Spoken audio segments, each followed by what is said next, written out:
India गठबंधन के प्यारे कार्यकर्ता बब्बर शेर,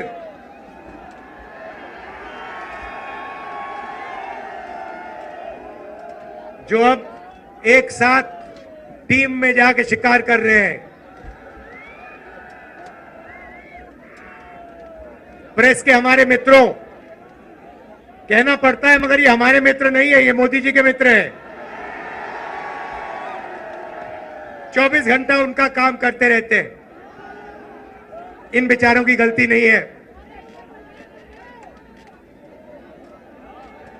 इनको सैलरी की जरूरत है तो जो इनसे कहा जाता है ये करते हैं। मालिक इनके अदानी है, रिमोट कंट्रोल किसी और के हाथ में। अच्छा, अभी आपने कहा कि आपकी 250 गाड़ियों को रोका गया है। मैं आपको बताना चाहता हूं, 250 रोको, 400 रोको, 1000 रोको, कोई फर्क नहीं पड़ने वाला है। जितनी रोकनी है रोको। यहां पे इंडिया गठबंधन की जीत होगी, अखिलेश यादव की जीत होगी। और उत्तर प्रदेश में आप देखना, मैं आपको लिख के दे रहा हूं, उत्तर प्रदेश में इंडिया गठबंधन का तूफान आ रहा है। आप लिख के ले लो। यहां पे बीजेपी की सबसे बड़ी, देश में सबसे बड़ी हार उत्तर प्रदेश में होने जा रही है। लिख के ले लो। क्यों? क्योंकि देश को उत्तर प्रदेश रास्ता दिखाता है और उत्तर प्रदेश ने मन बना लिया है कि उत्तर प्रदेश में बदलाव होना है और हिंदुस्तान में बदलाव होना है। इसीलिए डिसीजन भाइयों और बहनों ले लिया गया है। जनता ने मन बना लिया है। आपने देखा होगा 10 साल नरेंद्र मोदी जी ने अदानी और अंबानी का नाम नहीं लिया। 10 साल हजारों स्पीचें दी, अदानी अंबानी का नाम तक नहीं लिया।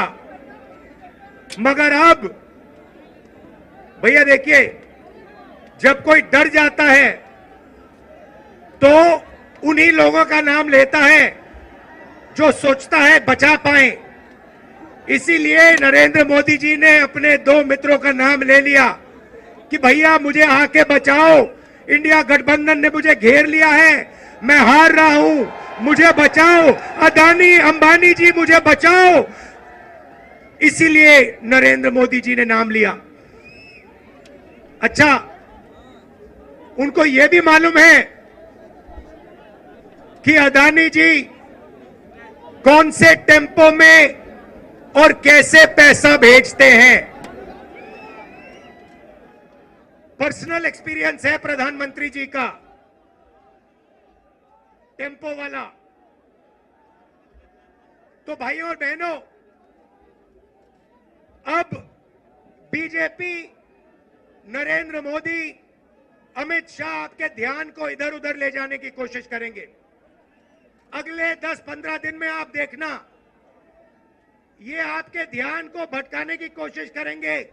कभी इधर, कभी उधर, कभी इधर। आपको भटकना नहीं है। हिंदुस्तान के चुनाव में एक ही मुद्दा है, उस मुद्दे से सारे के सारे मुद्दे निकलते हैं। मुद्दा भाइयों और बहनों ये है हिंदुस्तान का संविधान। ये जो है, इस किताब ने हिंदुस्तान के गरीबों को, पिछड़ों को, दलितों को, आदिवासियों को, किसानों को, मजदूरों को, छोटे व्यापारियों को अधिकार दिया है। जो भी आपको मिला है, चाहे वो वोट हो, चाहे वो रिजर्वेशन हो, चाहे वो पब्लिक सेक्टर हो, नौकरी हो, जमीन हो, जो भी आपको हक मिले हैं, इस किताब ने आपको हक दिए हैं। ये गांधी जी और अंबेडकर जी की देन है। और बीजेपी ने मन बना लिया है कि अगर वो चुनाव जीते तो वो इस कॉन्स्टिट्यूशन को, संविधान को रद्द करने जा रहे हैं। और मैंने और अखिलेश जी ने निर्णय ले लिया है कि इस किताब को बीजेपी छोड़ो, दुनिया की कोई भी शक्ति नहीं छू सकती है, क्योंकि इस किताब में हिंदुस्तान के गरीब लोगों की आत्मा है, भावनाएं हैं, भविष्य है, विकास है। नरेंद्र मोदी जी 22 लोगों के लिए काम करते हैं। भाइयों और बहनों, 22 लोगों का उन्होंने 16 लाख करोड़ रुपया कर्जा माफ किया है।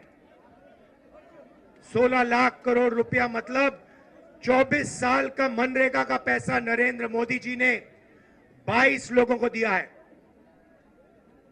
भाइयों और बहनों, मैं आपसे पूछना चाहता हूं, आपका नरेंद्र मोदी जी ने कितना कर्जा माफ किया है? किसानों का नहीं किया, मजदूरों का नहीं किया, बेरोजगार युवाओं का नहीं किया, 22 लोगों का किया। हालत यह है कि 22 लोगों के पास उतना धन है जितना 70 करोड़ लोगों के पास है। आप सोचिए, स्टेज में पहली लाइन में तकरीबन 22 लोग बैठे हैं। हिंदुस्तान में ऐसे 22 लोग हैं जिनके पास उतना ही धन है जितना 70 करोड़ हिंदुस्तानियों के पास है। यह है नरेंद्र मोदी जी का काम। तो हमने निर्णय ले लिया है, कांग्रेस पार्टी ने, इंडिया गठबंधन ने, कि अगर वो 22 अरबपति बना सकते हैं तो हम करोड़ों लाखपति भी बना सकते हैं। भाई और बहनों, गरीब परिवारों की लिस्ट बनेगी। उसमें दलित, आदिवासी, पिछड़े, गरीब, जनरल कास्ट, माइनॉरिटी, सारे के सारे गरीब परिवारों की लिस्ट बनेगी। पूरे हिंदुस्तान की लिस्ट बनेगी। जो मैं आपसे कहने जा रहा हूं, यह काम किसी भी सरकार ने, दुनिया की किसी भी सरकार ने नहीं किया है। सारे गरीबों की लिस्ट बनेगी। हर परिवार में से एक महिला का नाम चुना जाएगा और उस महिला के बैंक अकाउंट में साल के 1 लाख रुपए डाल दिए जाएंगे।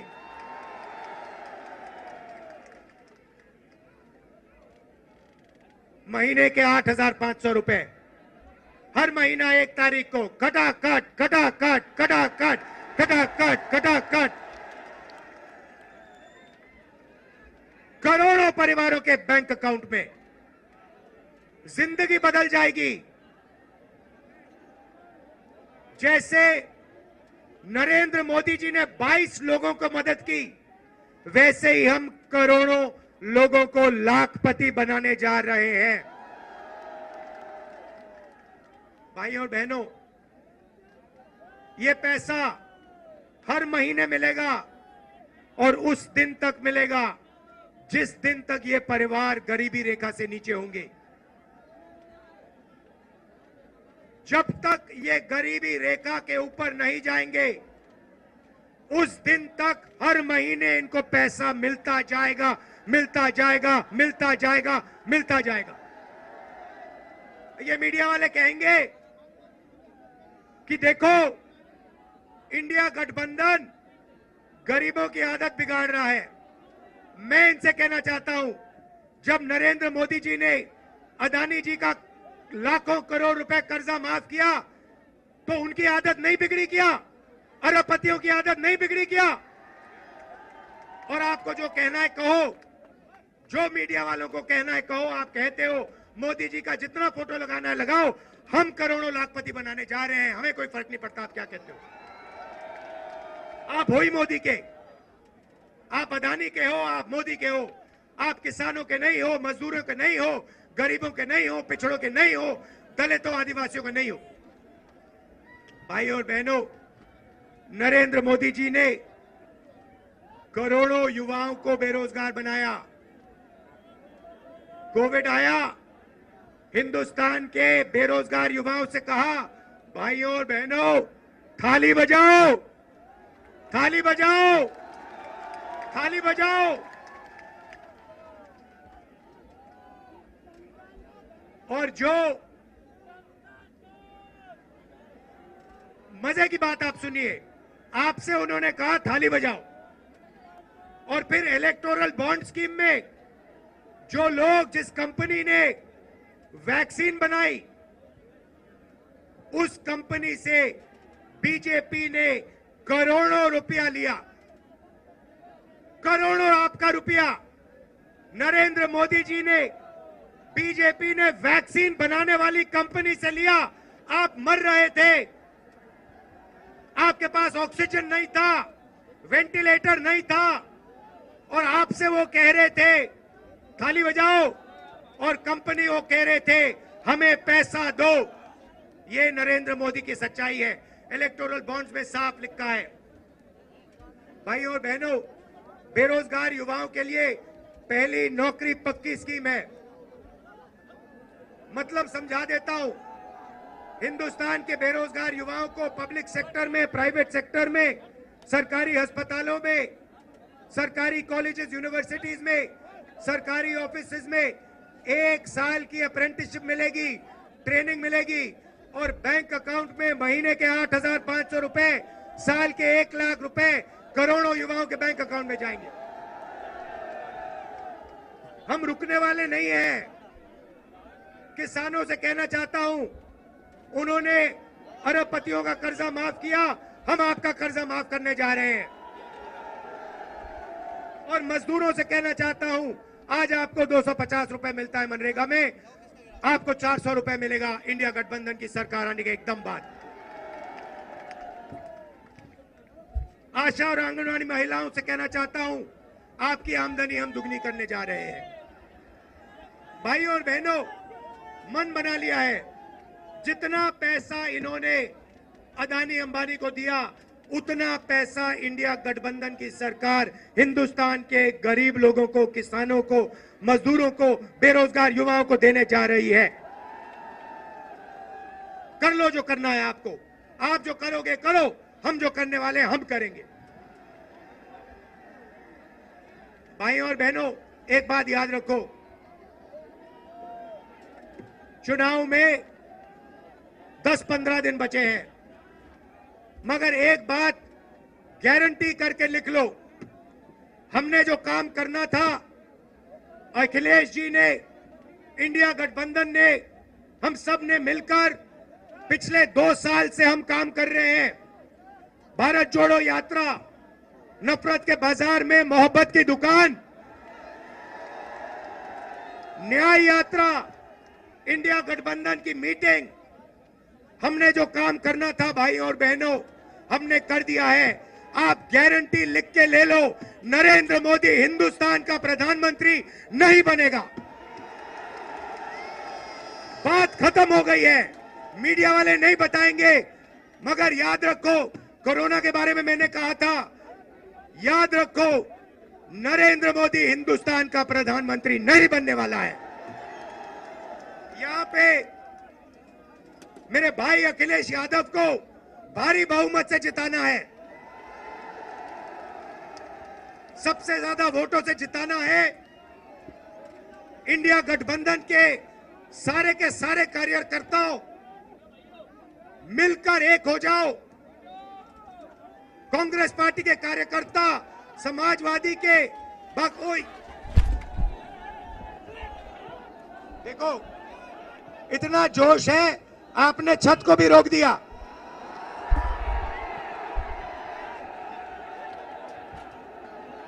शाबाश। तो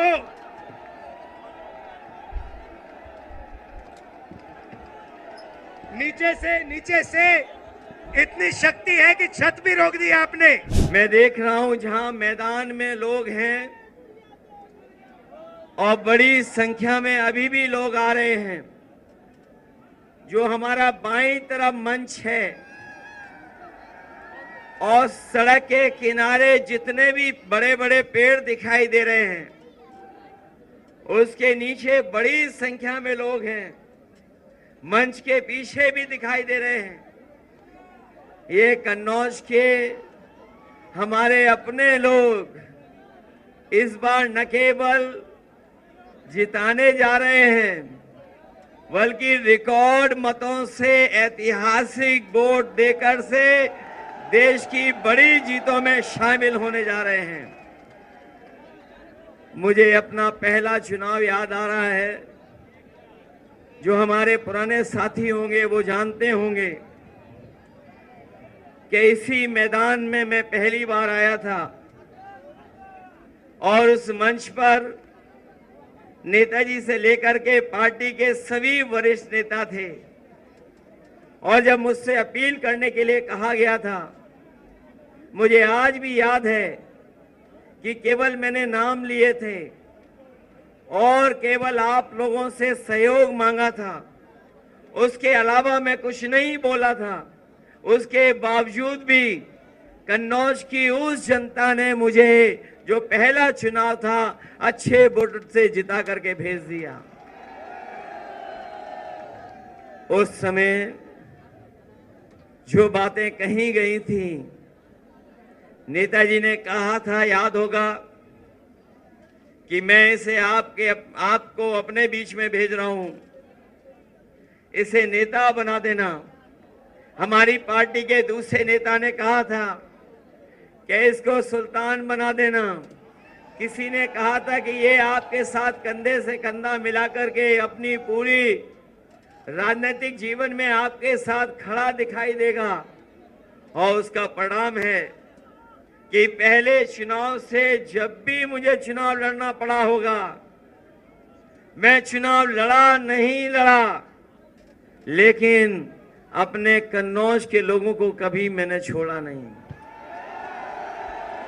एक कन्नौज का एक लंबा समाजवादी इतिहास है जो डॉक्टर राम मनोहर लोहिया जी से शुरू होता है, नेताजी से लेकर के, और जब भी समाजवादी पार्टी ने जिसको आपके बीच में लड़ाया होगा, आपने ऐतिहासिक वोटों से जिताने का काम किया।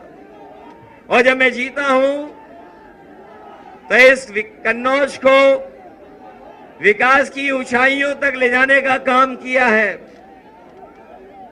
इसी कन्नौज में जितने भी बड़े बड़े काम आज दिखाई दे रहे हैं, सबके सब समाजवादियों के किए हुए हैं। अगर कोई हाईवे पे चलता होगा तो वो जानता होगा कि समाजवादियों का हाईवे है। कोई चला होगा, लेकिन हाईवे को हम लोगों ने कभी धुलवाया नहीं होगा। जो लोग आज के दिन जब हम याद कर रहे हैं और अपने परशुराम जयंती के दिन, अक्षय तृतीया के दिन जब ये कार्यक्रम होने जा रहा है, मुझे पूरा भरोसा है कि कन्नौज की जनता, ऐसे लोग जो हमारे और आपके बीच में दीवार बन करके खड़े हैं, समय समय पर समाज को तोड़ने का संदेश देते हैं, उन सबको आप धोने का काम करोगे, एक एक वोट डाल करके धोने का काम करोगे।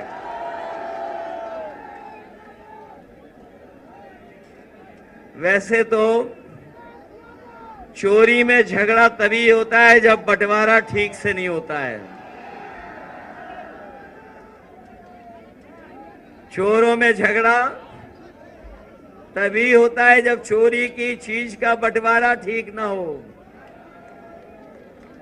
और हमें तो वो दिन भी याद आ रहे हैं जो लोग कहते थे बादलों की वजह से रडार से दिखाई नहीं देता है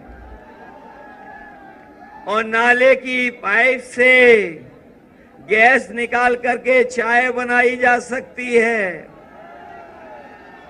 आज वही लोग और उनके सहयोगी लोग कह रहे हैं कि जो वैक्सीन निकाल ली है, जो वैक्सीन लगवाई है, जिनके पास ऐसा ज्ञान है तो उन पे ये भी तो ज्ञान होगा कि वैक्सीन जो लग गई है वो वैक्सीन कैसे निकाली जाएगी। मैं बहुत लंबी बातें नहीं कहना चाहता हूं।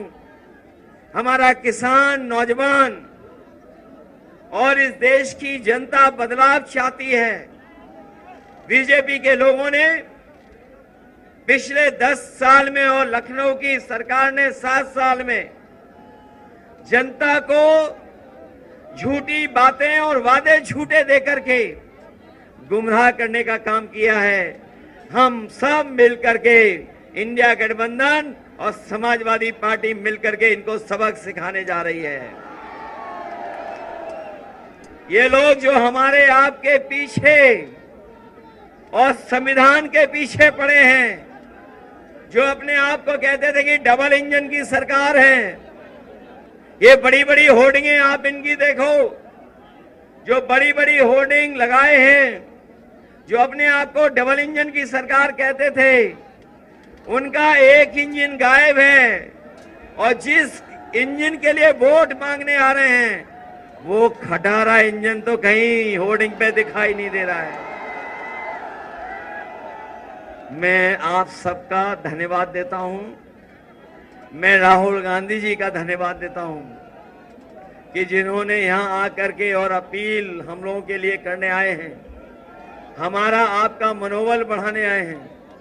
मुझे पूरा भरोसा है कि आप सब लोग उनकी बात भी सुनेंगे और उन्हें बधाई भी देंगे कि जो उन्होंने यात्राएं की हैं, चाहे वो न्याय यात्रा हो या मोहब्बत को लेकर के, उन्होंने जो भाईचारे को लेकर के, मिली जुली संस्कृति को लेकर के यात्राएं की हों, और आज जब वो कन्नौज में आए हैं, अगर मोहब्बत और सुगंध मिल जाए तो सोचो कितना परिवर्तन हो सकता है। और हम अपने कन्नौज के लोगों को भरोसा दिला सकते हैं, जो हमारे विकास की सुगंध रोकी है, उस विकास को आगे बढ़ाने का काम करेंगे।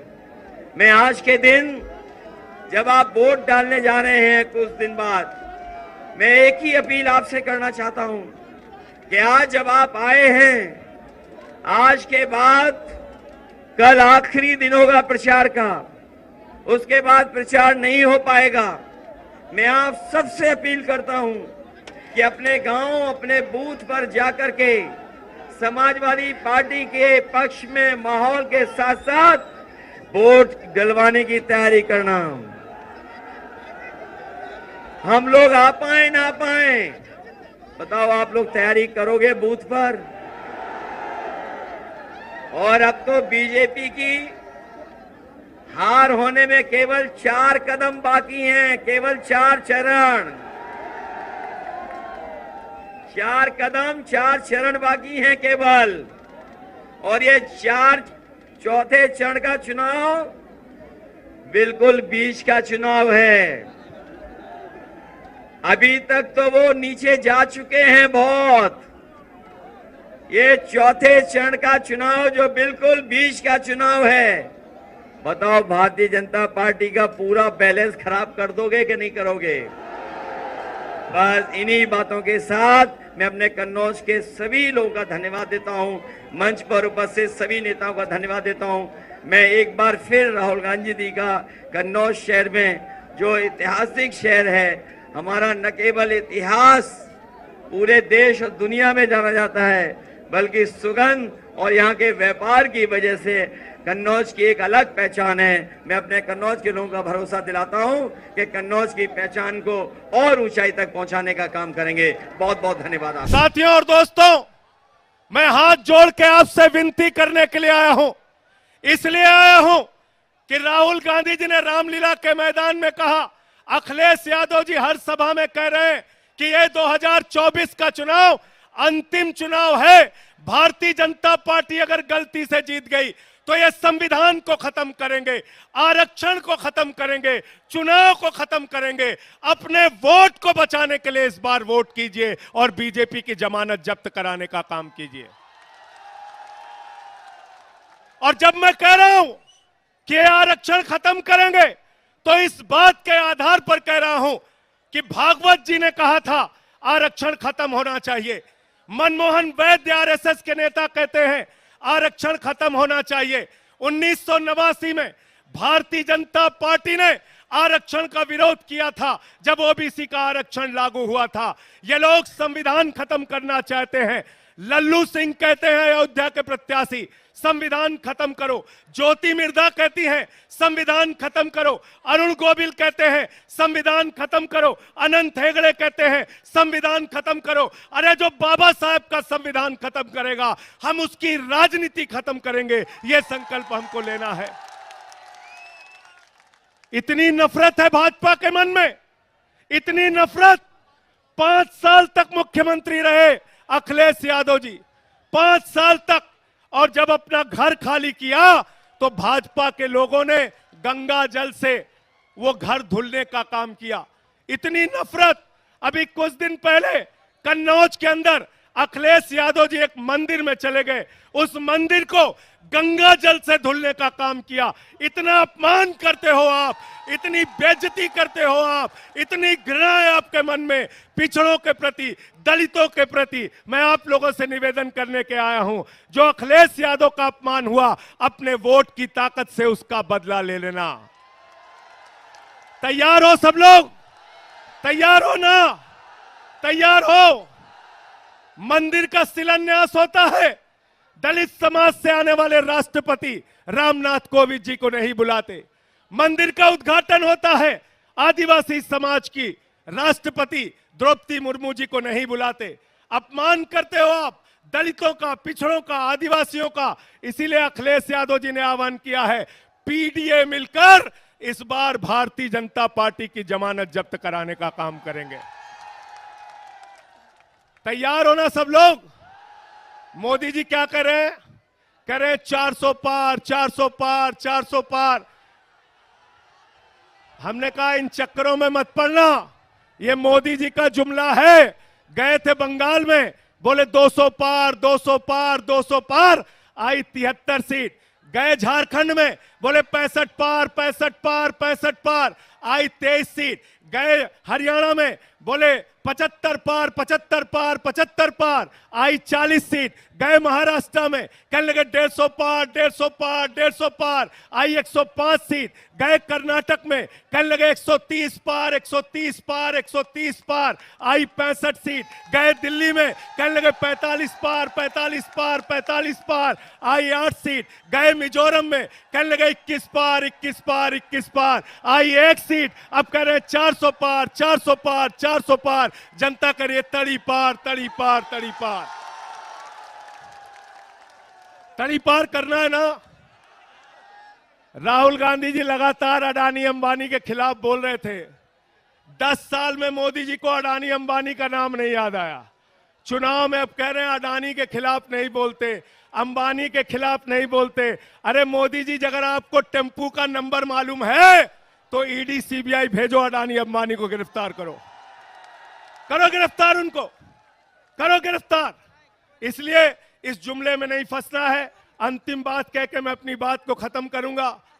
साथियों और दोस्तों, अखिलेश यादव जी ने उत्तर प्रदेश के विकास के जो काम किए उसके फीते आज तक काटे जा रहे हैं, उसके फीते आज तक काटे जा रहे हैं। इसलिए ये लोग स्कूल नहीं बना सकते, अस्पताल नहीं बना सकते, सड़कें नहीं बना सकते, बिजली पानी नहीं दे सकते। मोदी जी आए थे कोरोना के टाइम में, उन्होंने कहा भाइयों और बहनों, गांव-गांव में कब्रिस्तान है तो शमशान होना चाहिए कि नहीं होना चाहिए? ये शमशान बनाने वाले लोग हैं। ये आपके बच्चों को स्कूल अस्पताल नहीं दे सकते। हमारे मुखिया अरविंद केजरीवाल को जेल में डाल दिया, मनीष सिसोदिया को जेल में डाल दिया, सत्येंद्र जैन को जेल में डाल दिया, मुझे 6 महीने जेल में रखा। 6 महीने नहीं, पूरी जिंदगी जेल में रखोगे तब भी तुमसे लड़ेंगे और जीतेंगे। जय हिंद, इंकलाब जिंदाबाद, समाजवाद जिंदाबाद।